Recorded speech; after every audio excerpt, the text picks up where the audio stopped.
Nobody wants to work anymore. I wonder why. Let's get into it. It's a classic gripe of out-of-touch corporate executives hiring minimum wage workers or the trust fund baby who is angry that their gym is busy in the middle of the day. Nobody wants to work anymore. Now, I really hate to say this, but by looking at the numbers, they might have a point.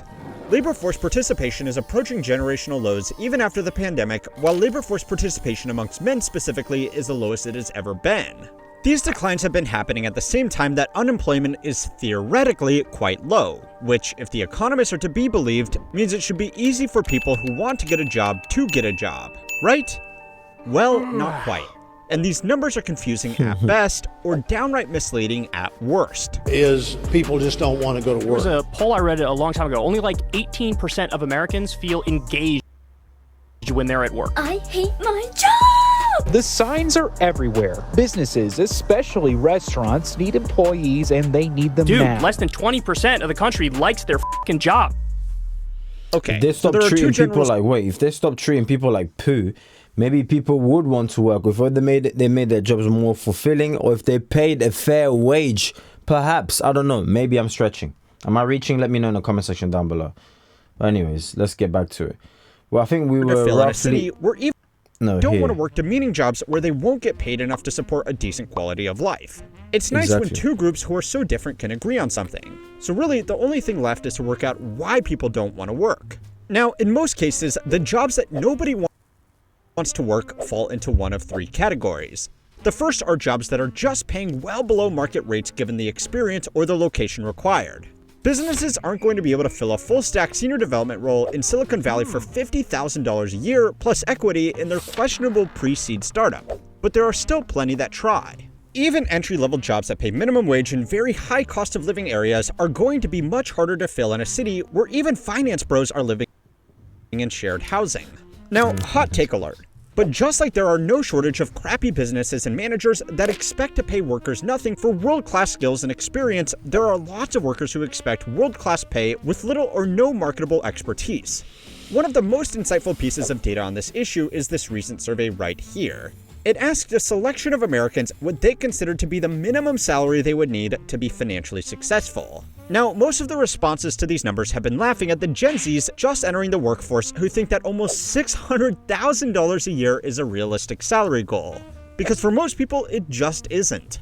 Unless you are in a few very specific career paths, there are basically no jobs that pay this money. And even then, you need an insane amount of luck to get those opportunities. Now, you can blame this on young people who don't really know how the world works yet, or social media that makes it look like every hustle bro is flying private. But it's all distracting from a more interesting data point. The average boomer thinks financial success is achieved with a salary of just under $100,000. According to the Bureau of Labor Statistics, this is still almost double the median national salary. But in most major cities where people can actually find jobs that pay this much, $100,000 certainly doesn't afford a lifestyle of financial success.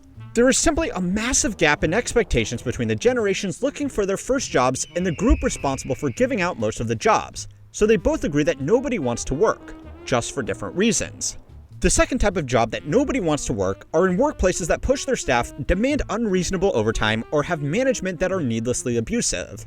This happens in a shocking amount of businesses across the country. And even if you are lucky enough to avoid a boss that thinks shouting is an effective motivation tool, you have probably worked some overtime out of fear of losing your job or being reprimanded. According to a 2023 workplace survey, the average full-time worker across the country studied is now putting in an average of 9.2 hours of unpaid overtime. These jobs often don't have much trouble finding people to start, but they do struggle with high staff turnover.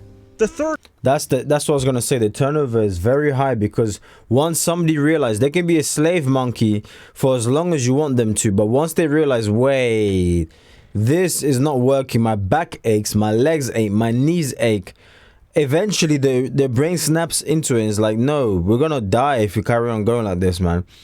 Go to another job. Go to another job. Another and another one, says DJ Khaled. So then you just end up hunting different jobs because you're like, I'm trying to look for that one, and then the companies are complaining. Oh, it's a cycle of nonsense. Are simply jobs that never actually existed. You probably all know about ghost jobs by now, but even if you really do want to work, there is a good chance that most of your applications are just going to build out a workforce database, not to actually be considered for employment. Now, whatever the specific reason, the results are the same. Less people end up working. But aside from settling some beef between entitled Zoomers and some out-of-touch boomers, this data all reveals something more concerning about work in the current economy. It's not that people don't want to work anymore. They simply can't afford to. That's a good way to think about it. Let's skip this. So it's time to learn how money works to find out what's really behind the worst phrase in the workplace. This week's video is sponsored by MyHeritage. Ever wondered what remarkable stories are hidden in your family? Parts of using MyHeritage. And it's not just. That's a long ad. Goodness me, my boy. 5 years for. There we go. They couldn't hire someone with 20 years of experience on a programming language that has only been out for 5 years for $15 an hour. There are also people who don't want to work because they think unless they are offered 6 figures in their first roll out of high school, it's not worth their time, and they would be better off sitting at home working on their NFT dropshipping business.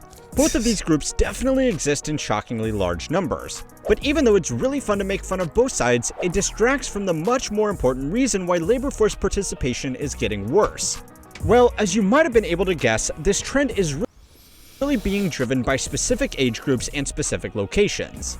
If you look at labor force participation and exclude the youngest generation of workers and the oldest generation of workers, it's actually approaching all-time highs, which really makes sense when you think about it. It's common for both men and women to work full-time these days, and for most households, it's simply a financial necessity. So yeah, even if people don't want to work anymore, they kind of are stuck doing it anyway. The reason labor force participation has fallen off in general, though, is because the average is being dragged down by a lot of young workers and old workers. The old workers are the easiest to explain. As people started living longer, retirement ages were pushed back, and more of the population began working in non-physical jobs. As a result, a larger share of the population over 55 remained in the workforce. Bro, this has started to somebody at YouTube is not working because I've got the fastest internet there is, and this video is confirming that nobody wants to work because they had one job to do and somebody's not doing it behind the scenes. First though, as self-funded retirement systems and general asset prices have allowed a lot of over 55s to step back from the labor force, especially after COVID, as a lot of people received severance packages and decided that an early retirement was better than going back to the office. Labor force participation from young people just entering the workforce either out of high school or college is also pulling down the average, just for different reasons. More people than ever are getting a college degree, which means they are starting to work later, and fewer people are working part-time jobs while they study because for many, it's simply not worth it given how much debt they are going to be in when they graduate anyway. This might not also be a shock to you, but it's getting really damn hard to find a job out of college. A few months ago, a post from a professor at Berkeley made the rounds after it spoke about his top students from a top college this is what I'm saying. Somebody needs to get work in technology, an industry that was hiring highly intelligent graduates like this as fast as they could make them just 24 months ago. Previously, a Berkeley CS graduate, even if not a top student, would receive multiple appealing job offers in terms of work type, location, salary, and employer. However, outstanding students, like those with a 4.0 in major GPA, are now contacting me worried because they have zero offers. I suspect this trend is irreversible and likely part of the broader trend impacting almost every employment sector. It's pretty grim stuff coming out of one of the best schools in the country. It might not be the most logical thing to do, but a common reaction from people who can't land a job with a degree they got to make them more employable is to just go get another degree. The rate of master's and PhD recipients has grown even faster than people getting an undergraduate degree, because that's now normal to stand out in a highly competitive job market. And to be honest, it's a nice way for people to avoid the reality of the job market for another few years. Spending another 2 to 8 years at college to get advanced degrees means people aren't in the labor force, which pulls down the average to look worse than it really is. So those are the ages that are perpetuating this dumb myth. But this trend is also highly dependent on location. And to see that, you need to go to the place where apparently the absolute I'm telling you, somebody needs to get fired. People want to work. Goodness me. Yes, the Rust Belt state has the lowest labor force participation in the country, but also some of the most unusual statistical anomalies. The state is quite poor after its major industries like coal mining and manufacturing were either outsourced or simply fell out of widespread use. This means that a lot of areas have effectively been left behind with no major employment opportunities, meaning that labor force participation is much lower than the national average. Somebody's getting fired. But strangely, in some areas, the participation rate is much higher than what would be expected.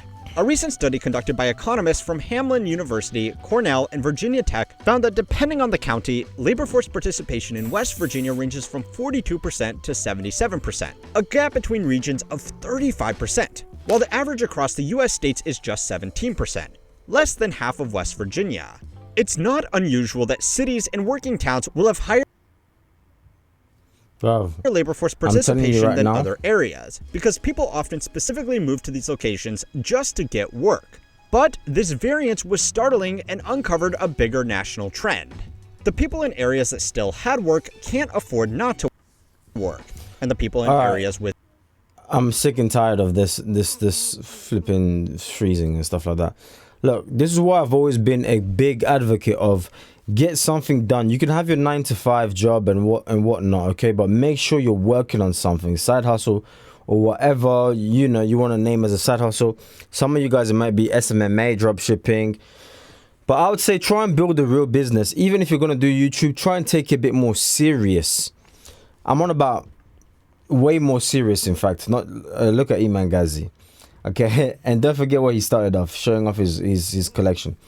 But look, if you don't take it serious, there's nobody come to save you, man. I've always been a proponent of saying this, that nobody's coming to save you. It's because it's true. It's because it's true. You're going to have to fend for yourself. You're going to have to create something for yourself. And if you don't, and you think, oh, it's just a game, you're going to reach retirement age. Oh, the government, you know, we live in Europe.